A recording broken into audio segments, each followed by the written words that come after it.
This is What's on My iPad 2023. This video is sponsored by Paperlike. Let's get into it. My iPad of choice is the M1 12.9-inch iPad Pro 2TB model. I bought this back when I was editing video full-time on the iPad, and spoiler alert, I'm starting to edit more video on the iPad again. The first app I want to start with is Files. Files is the backbone of the iPad for me. While there are a ton of good third-party file management apps, Files is built into the system, so whenever you bring up a save dialog box or an import dialog box, that's Files, and it's kind of really important to me that it stays cohesive. While it started off rocky, Files has gotten really good over the last few years. I stick to using iCloud for my cloud file management service. The biggest reason is I'm already paying for it for the extra space to back up devices. Through Files, you can also connect to servers and network shares. This is how I interact with my NAS from my iPad. The other really nice feature built into Files is the scanner.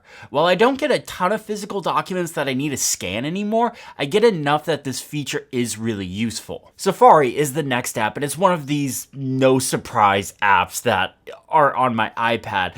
Web browsers on iPadOS are required to use WebKit, so basically every web browser is the same.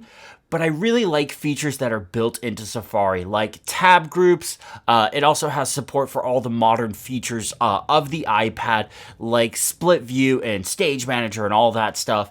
And I really like its extension support. Safari extensions can be installed right from the App Store, and there are a few that are really handy to use. The first one that I use is called XSearch. This expands the built-in search support for Safari. By default, if you type in a phrase in the URL bar, it'll pass it to the default search engine. With XSearch, you can enable support for a ton of different websites. So for example, I can type YT and then a phrase and it will search YouTube. Or I can type A and then search for something on Amazon. This is a really nice extension that speeds up browsing the web. Vidimote is an extension for handling playback of video on Safari. There are a bunch of controls in here that you can use, but I mostly use this extension for just two. The first is playback speed. Sometimes I'm in a hurry and those silly YouTubers can talk really slow. The second is picture-in-picture support. This will force your video into picture-in-picture mode. If you watch a lot of videos, it's really nice to have. The last extension is Stop the Madness. This one cleans up the web. It blocks a lot of stuff that can slow down browsing the web on your device. This includes bypassing AMP, protecting system features like copy and paste, and blocking link trackers. There aren't a lot of good email app options out there for iOS and iPadOS, and the one I use is the default Mail app. It got some really nice updates in iPadOS 16. This includes the ability to remind you about messages later, scheduling messages to be sent later, the ability to undo sent messages, and the best feature, drastically faster and improved search. I use search for everything in Mail. But there's one thing missing from Mail, and that is smart folder support. This has been on the Mac for a couple of decades now. But to get around this, I've been paying for a service called Sanebox. Sanebox is an incredibly useful service I am happy to pay for. What this does is it sits in between your email server and your inbox. You can set up rules so as new email messages come in, they get filtered into smart folders via Sanebox. I went in here and changed a few settings, and one of the settings I really like is now whenever I get an email message from somebody I've never sent a message to, it goes into what's called the Sane Later folder. It doesn't go into my inbox. I'm very protective of my inbox. I get a ton of emails from different companies and brands and all these different people and stuff that sometimes I just don't even want to talk to. Like, they don't even bother to look at what I cover on the channel. I've gotten some really wild emails over the years. So this way, those emails don't ever go into my inbox. Sanebox also judges email, and as they come in, it judges if an email message is important. If it's not, it goes into this Sane Later folder. If I disagree with how Sanebox did some of the filtering, I can just drag it to a different folder, including my inbox, and I will learn from that. The next filter is Sane News. This takes all of your newsletters and stuff like that and puts it in this folder. And then the last filter I have set up is Sane Black Hole. This is where messages go to die. Any message I get, I can drag into this folder and I will never see another message from that sender again, no matter what they do. It even marks the message as read so I don't get the badge next to the folder, which I am a badge completionist. I would go in there and look at it. So marked as read, never have to see it in my inbox or any other folder I look at. This is a big deal for me because I have a public email address. I get hundreds of emails a day, and a lot of which are companies are signing me up for like their newsletters and stuff without my consent. Like they are actually doing that even though it's technically illegal. They're signing me up and I don't want that stuff. And we all know the unsubscribe button is not hooked up to anything. So I drag those messages into same black hole, never see them again. This feature has saved me so much time. These aren't the only filtering services that you can pick from in Sanebox. If you're struggling with your email in whatever way, I highly recommend checking out Sanebox. They've never sponsored me. I pay for it myself. It's just a service I truly love. The next app will be no surprise to anyone that has been watching my videos for long, but it is Things 3. I've tried just about every to-do app on the App Store, and this is the one that just sticks with me and works with the way my brain works. I manage all of my videos, sponsors, projects, ideas, and even my personal life out of Things. I realize it sounds like a lot, but I'm somebody that really benefits from having all of my tasks written down in one place. Things has a really clean design. It's easy for task managers to get a billion buttons, and I appreciate how Things has kept everything looking clean over the years. I also really like the areas and project support. This makes managing multiple projects really easy. I've made a video in the past about how I organize my task manager, and I will link to that and everything else I mentioned in the description below. Things also has one of my favorite extra large widgets. This shows you all of your tasks you need to do today and have coming up over the next 3 days. You can also configure this widget to have a new task button in the bottom right-hand corner. In a future update, Things will be updating their shortcuts actions, and I'm really excited for this. I'll do a whole video about that when it's out. Fantastical is next, but it's on the chopping block for me. They recently raised their subscription price by a lot. Like, it was a big jump. Normally, I don't mind paying for subscriptions for apps because I understand it takes time and money to make apps, and a lot of these apps that are subscription-based that I use, they're either one-person teams or really small teams. And I just like supporting good apps. But I don't use my calendar very much, especially compared to something like my task manager. I use my task manager far more than my calendar. I like Fantastical because of its natural language support. It's really easy to add a new calendar event. I also really like the calendar group support. When I take a break, I can turn off my work calendars, or when I'm filming something, I can turn off my secret calendar so I don't accidentally leak something.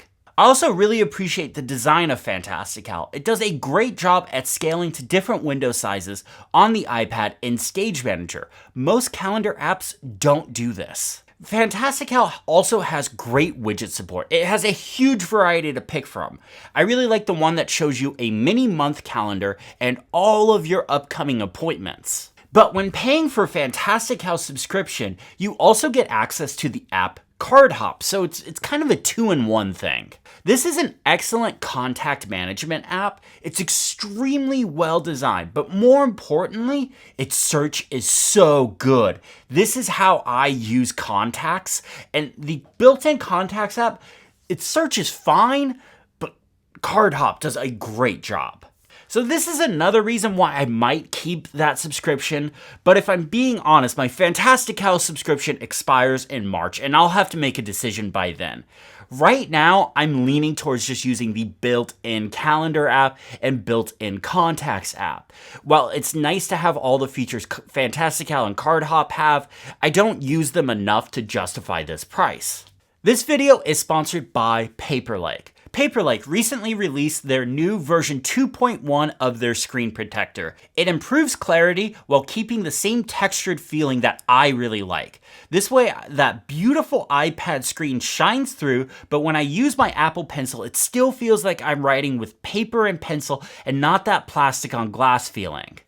I really like this new version of the Paperlike. I actually went through and replaced all of the Paperlikes on my iPads with this one. Paperlike also recently launched their new Digital Pro Planner, which is a set of 10 different planners you can get for $12.99 US. Starting off with a daily, weekly, and monthly version. This is also a pay-once product. You will receive free updates year after year for as long as Paperlike makes it. I really like these, and they are very well thought out planners. But between now and the end of January, if you buy any Paperlike hardware product, you will get the Digital Pro Planner for free. I'll put a link in the description below to where you can go check out the Paperlike version 2.1 and the Digital Pro Planner. My thanks to Paperlike for sponsoring this video. There are two apps that are the complete backbone to my workflow. These are the two apps that I need to get work done. Everything else could go away. It would make things a bit harder, but these two apps are the complete backbone. I mentioned the first one already, and that's Things. The second one is Craft. Craft is a note-taking and document app. Now, full disclosure, Craft did sponsor me a few months ago, but it's an app that I pay for and I use myself. Craft is a note-taking and document app. It could do a ton, and I recently made a very detailed video covering how I use it, so I'll link to that in the description below as well. I do all of my note-taking and writing in Craft. I love its ability to link pages and blocks together. It also uses the / command feature to allow you to insert all different kinds of formatting and media. This includes font changes, images, tables, and more. You can also publish pages you work on with a team or send them out to the web so the public can view them. Craft is my place to go to when I need to sit down and work on an idea or a project. Drafts is another longtime favorite app. It's my scratch pad. If I need to save a link to something I'm doing or a block of text, I store it here. Drafts is an incredibly fast app, and I love how easy it is to store some text and grab it later. Drafts also has user customizable actions. These are automations built right into the app. These can get fairly complex, but the ones I use are mostly simple. I have some templates that get placed in a draft so I can fill them out. This helps me keep the work I do looking consistent.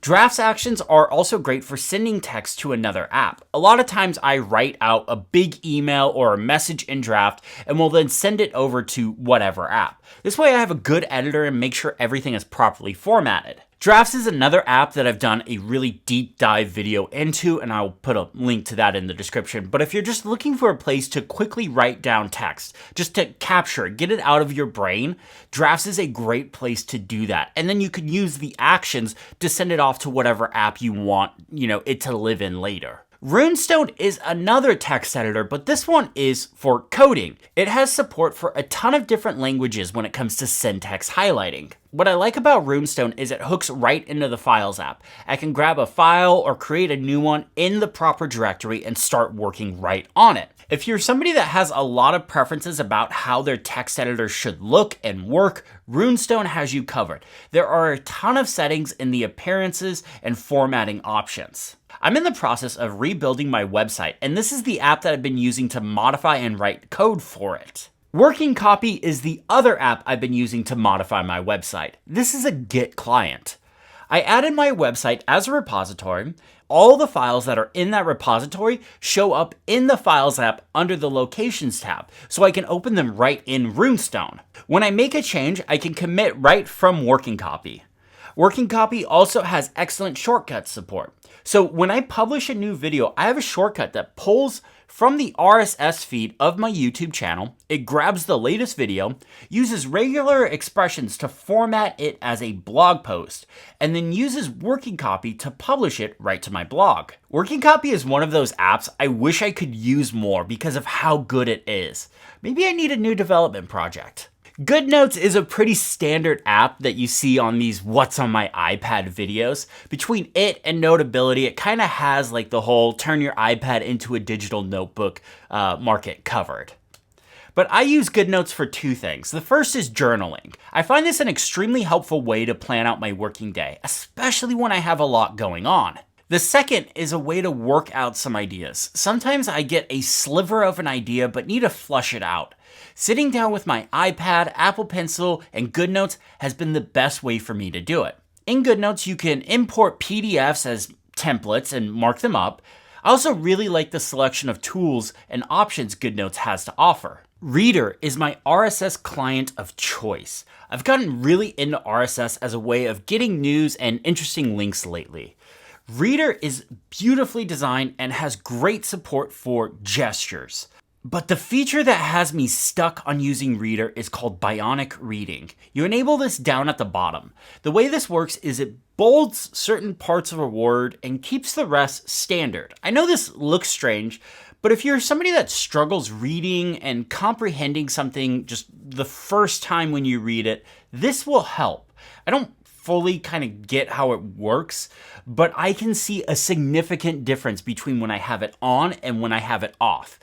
I'm somebody that has struggled comprehending reading something the first time. Usually I have to go back and read something a second time just to get it. But with this on, I read it and I get it right away. Bionic Reading is a framework and API, and it's something I would love to see come to more apps. But getting back to RSS, Reader is the app I read from. It's got great design, it looks absolutely stunning, and it has all the support for all the different features that I want in an RSS reader.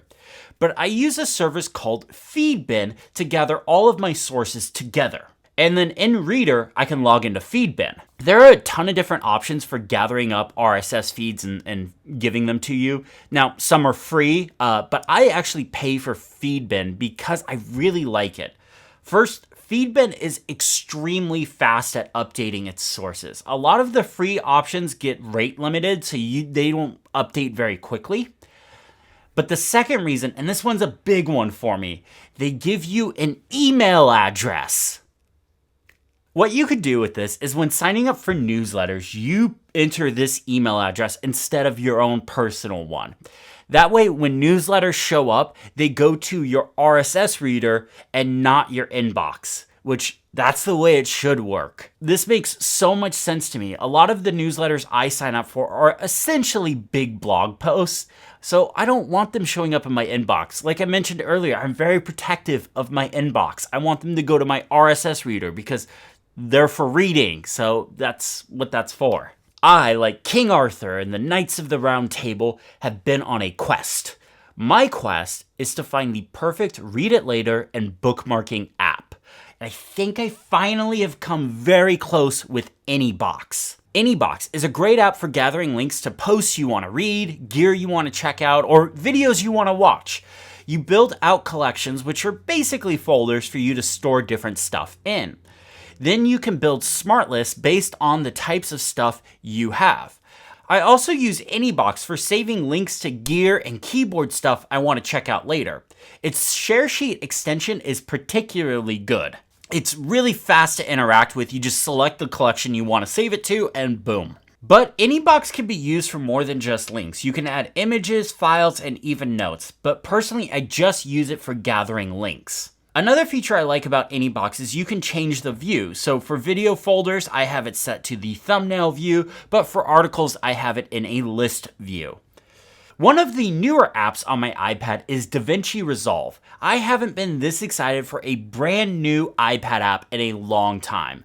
Most of you know I edited all my videos from my iPad for about 5 years until the app that I was using got some bugs that just prevented me from doing that. With Resovle on the iPad, I've been slowly getting back into editing video on the iPad. DaVinci Resovle is very different from other non-linear editors, so it's taken me some time to wrap my head around it. I'm working on a full video about Resovle for the iPad, but right now, if I can just boil it down to a few points, it's exactly what I need from a video editor on the iPad. It has 2 pages from the desktop version of Resovle. They are the full versions of those pages. These are the cut and color pages. The cut page works fairly similarly to something like Final Cut. I was able to pick up on that one pretty quickly. The color page is what I've had issues with. It's this node-based system. It's very different from Final Cut. Like I said, I'm working on a full video about Resovle on the iPad that will go deep into my workflow and kind of where I'm coming out on working from the iPad versus the Mac. Lightroom is my photo editing app, Over the last few years, I've gotten really into photography and I've tried a bunch of different editing apps, but Lightroom is that one that gives me the results that I need. I've edited hundreds of photos in Lightroom, including the images I use as my wallpapers. I love the way they've turned out. The way I pay for Lightroom gives me a terabyte of cloud storage, so I just leave my raw files in the app, but also back them up to my NAS. Speaking of the way I pay for Lightroom, the plan that I pay for also includes Photoshop. Now, Photoshop on the iPad started off rocky. It's missing some key features, like the pen tool, which still isn't there. But Lightroom and Photoshop integrate together really well, and I'm already paying for it, so I use it. My Photoshop needs are really small though. Mostly it's either to replace the screen of a device with a screenshot or to add some text to an image for a thumbnail. I'm not doing anything too wild, so Photoshop on the iPad works for my needs. I get asked a lot about how I install third-party fonts on the iPad, and I use an app called Fontcase for that. Though I really wish Apple would bring FontBook to the iPad. With Fontcase, you load up your fonts from the Files app. You then install a profile onto your iPad. This installs the fonts so that apps like Photoshop, Drafts, and others can use them. This process could be so much simpler if Apple brought FontBook to the iPad. Apple Music is next up. I doubt anyone needs me to explain what it is, but I do want to point out a selection of relaxing and focus-driven music. Heroku Radio is my friend Tom over on the Byte Reviews channel. This is his album of relaxing and focused music with no lyrics. I put this on when I really need to focus, like when I'm writing out a script or something. This plus noise-canceling headphones really helps me stay on task. Heroku Radio isn't just on Apple Music, it's also on Spotify and YouTube as well. I'll include links to those in the description as well. If my ADHD is really bad on a given day, sometimes even instrumental music can be a bit much. That's where Dark Noise comes in. Dark Noise is an excellent noise app that has a ton of different background sounds you can pick from.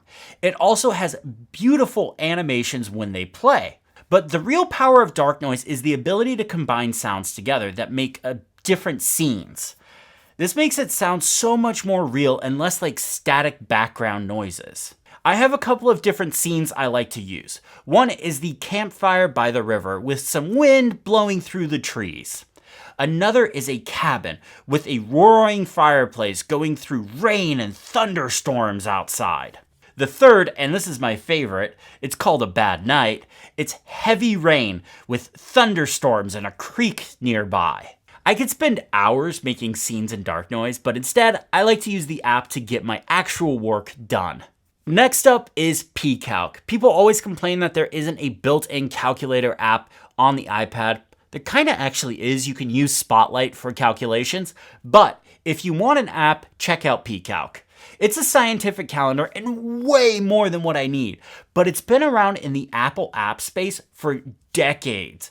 It is one of those apps that has just been around forever, but it always has the latest support for the latest update. It was there with Stage Manager support, Split View support, shortcut support. It has it all. I bought this app years ago and use it every day. It works great in either slide over or Stage Manager, scaling the window size down or up. Expenses is the newest app on my iPad. I just found this one. I literally can't underscore just found this, and I just passed my testing. But I'm gonna use this for my 2023 income and expense tracking for the business. You can set up different sheets and add stuff to it as income or expenses, and it'll total everything up. I'll have a lot more to say on this next year after I've used it a bit more, but one of the issues I have found already is there is no shortcut support.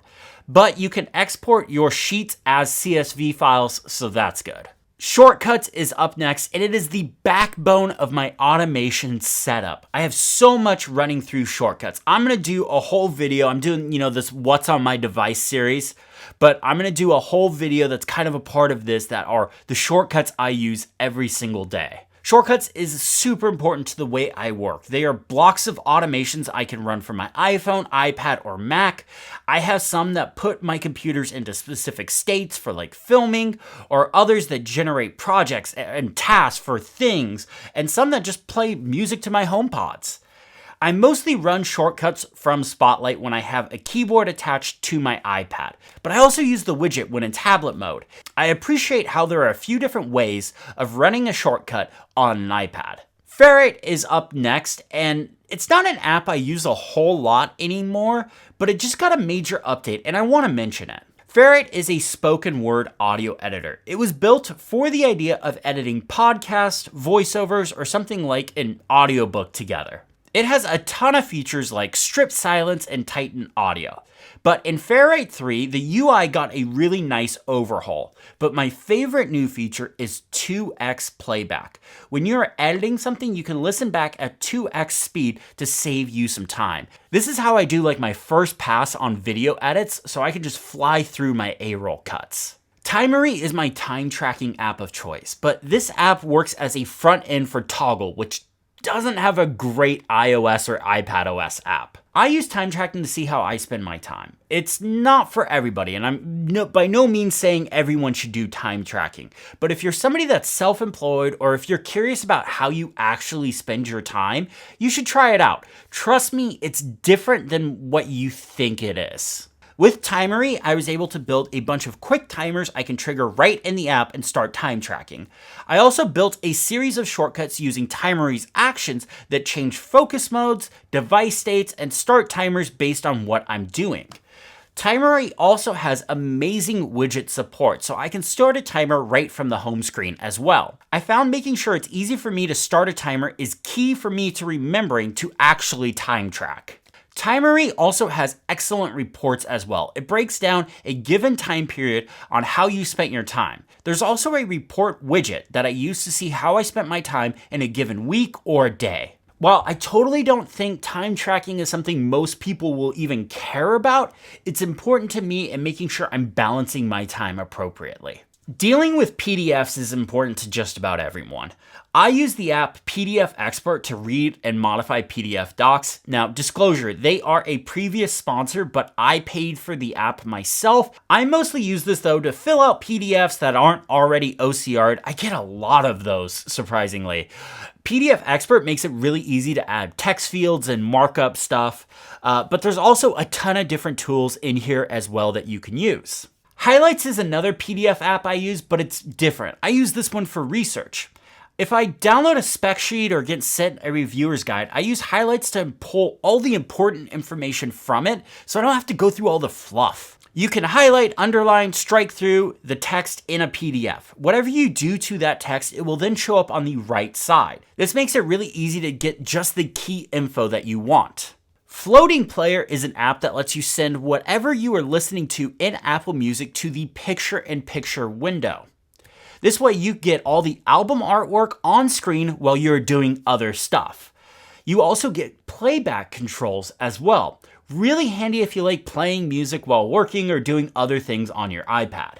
Parcel is a delivery tracking app. I have a big announcement coming and have been ordering a ton of stuff lately. This gives me a list of all the deliveries I'm expecting and when they should show up. Parcel is also great because it hooks right into Amazon and automatically adds anything you order from there right to your app. It also works really well with FedEx, which not all delivery tracking apps do. Carrot Weather got a big iPad update this last year. It has been designed to take full advantage of the large iPad canvas. Honestly, I really don't need a subscription-based weather app. Apple Weather would be fine for me, but so much work goes into this app, I'm happy to support the developers. They do such a great job.